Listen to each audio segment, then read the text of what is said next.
Bonsoir tout le monde. Alors là, c'est vraiment une grande occasion pour faire une vidéo parce que la mission Artemis 2 vient d'être lancée.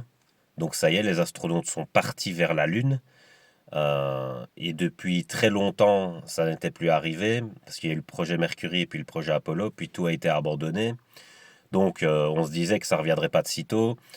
Puis voilà, on sait bien qu'avec le développement d'Elon Musk et tout, que ça reviendrait parce que ça se prononçait de plus en plus, ça se matérialisait de plus en plus grâce au pragmatisme professionnel des ingénieurs, etc. Mais ça restait quand même un peu fictif pour les contemporains comme moi.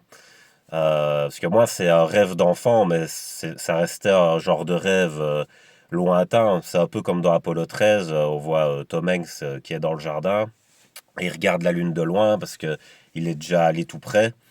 Et la mission Apollo 13, elle est censée être une mission où ils vont marcher sur la Lune. Et il va y avoir un grave accident, comme je l'avais déjà dit sur cette chaîne, et ils vont devoir revenir en catastrophe.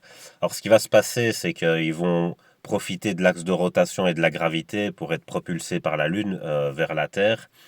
On voit ça dans Armageddon aussi.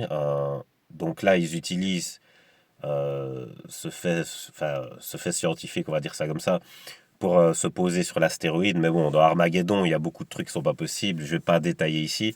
C'est juste ce principe-là, quoi, d'utiliser l'axe de rotation et la gravité pour la propulsion. Donc, dans la mission Artemis, c'est ce qu'ils vont faire. Donc, ils vont faire le tour de la Lune et puis ils vont revenir grâce à ça.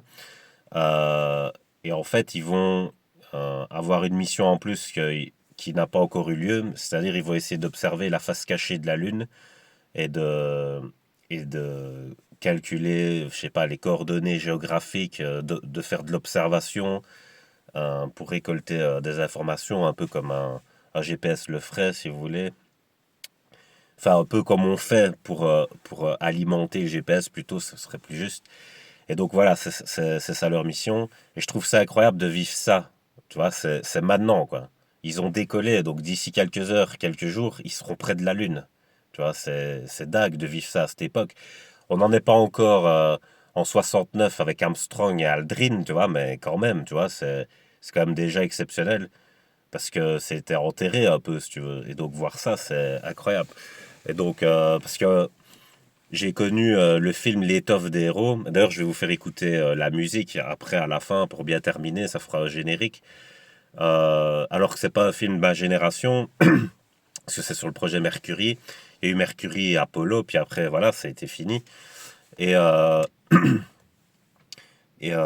que je voulais dire aussi, qui est important dans cette vidéo, c'est l'étymologie, parce que Artémis, c'est la déesse de la chasse dans la mythologie grecque, et elle est associée à la lune. Tu vois, elle est représentée par la lune. Donc c'est pas un hasard, comme Apollon représente le soleil, si tu veux. Et donc c'est un peu ça. Alors, je suis allé à l'Eurospace Center aussi, parce que je suis très intéressé, donc je voyais les différents modèles de fusées, les différentes années quand les projets étaient en cours. Puis tu vois les planètes aussi, les distances, leurs caractéristiques. Tu as même les satellites des planètes, donc leur lune, tu vois. La lune, par exemple, c'est un satellite de la Terre. Donc là, on est allé on va vers le satellite de la Terre. Donc, je sais pas si je l'ai déjà dit, mais c'est pas grave si je le répète. Tom Hanks qui regarde dans son jardin la Lune et dans Apollo 13. Et il y est déjà allé, il a déjà fait le tour. Et comme il y a eu l'accident, bah, quand il passe devant la Lune, ils vont pas se poser. Donc ils sont trois astronautes. Il y en a un qui est émerveillé parce que, pardon, euh, il l'a jamais vu lui. Mais Tom Hanks, lui, il l'avait déjà vu. Donc c'est une image qui m'a marqué parce que tu vois sa déception. Il dit je l'ai déjà vu. Parce que lui, il voulait vraiment se poser. Tu vois, il voulait passer une étape en plus.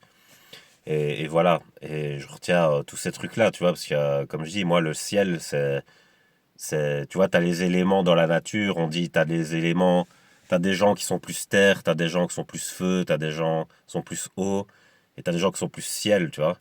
Et d'ailleurs, James Cameron dans Avatar, il reprend ces éléments-là, c'est pas hasard avec ses titres.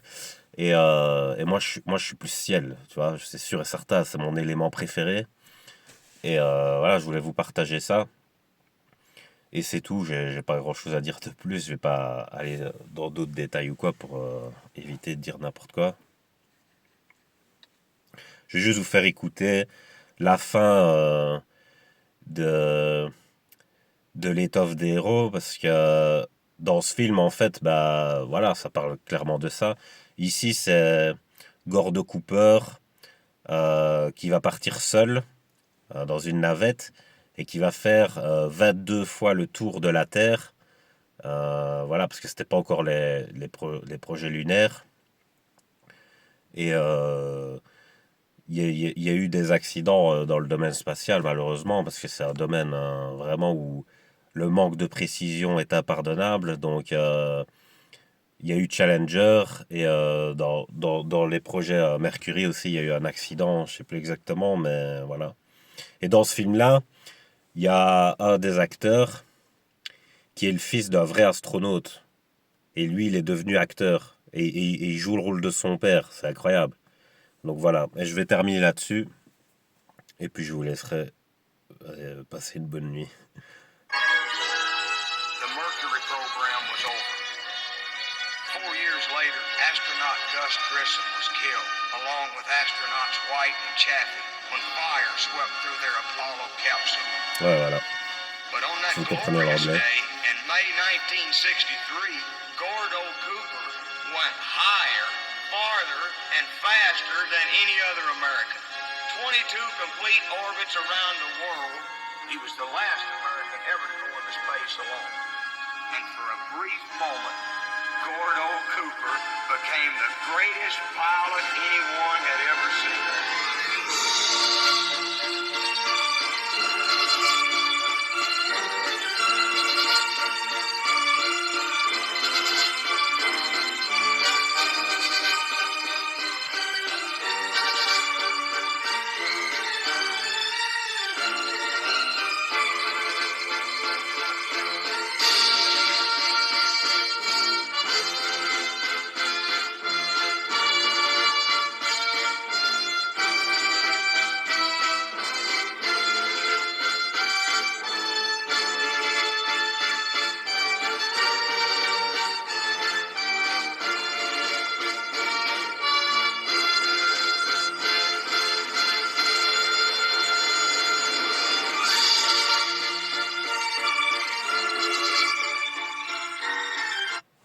Ouais, voilà, parce que pour les droits d'auteur, ce que j'adore en fait dans ce générique-là, c'est l'aspect de la trace derrière que tu arrives à voir tant que la fusée est à une certaine altitude et puis après la trace commence à disparaître. Et tu ne vois plus qu'une lumière qui s'en va au loin. Je trouve ça magnifique, très très bien fait dans l'image de fin. La musique aussi, la façon dont elle est composée, c'est comme les largages, tu vois, qu'il y avait pour les propulsions. Donc, t'as les propulseurs sont vidés, tu dois larguer. Puis, t'as plusieurs étages, en fait, que tu largues le long du voyage. Et à chaque fois, avec la, le truc, je sais pas comment ça s'appelle, l'instrument de musique où tu tapes comme ça. En plus, je suis allé voir un orchestre et ça me faisait rire parce que t'as une personne qui fait que ça tout le spectacle. Tu vois, elle a deux genres de grosses cymbales comme ça et elle frappe comme ça. Ben, quand on entend ça, en fait, ça fait penser à la relance une fois qu'ils ont largué un propulseur ou quoi, tu vois. Donc c'est trop bien fait, c'est bien cadré pour l'imagination, je trouve. Et voilà, mais pour pas avoir de problème de droit d'auteur, je pense que c'est Bill Conti qui a fait cette musique. Et Bill Conti, c'est celui qui a fait la musique de Rocky. Donc très grand compositeur à cette époque-là. Comme je dis, c'est pas ma génération, hein, c'est celle avant. Et voilà, donc je vais vous laisser sur ça. Passez une bonne nuit.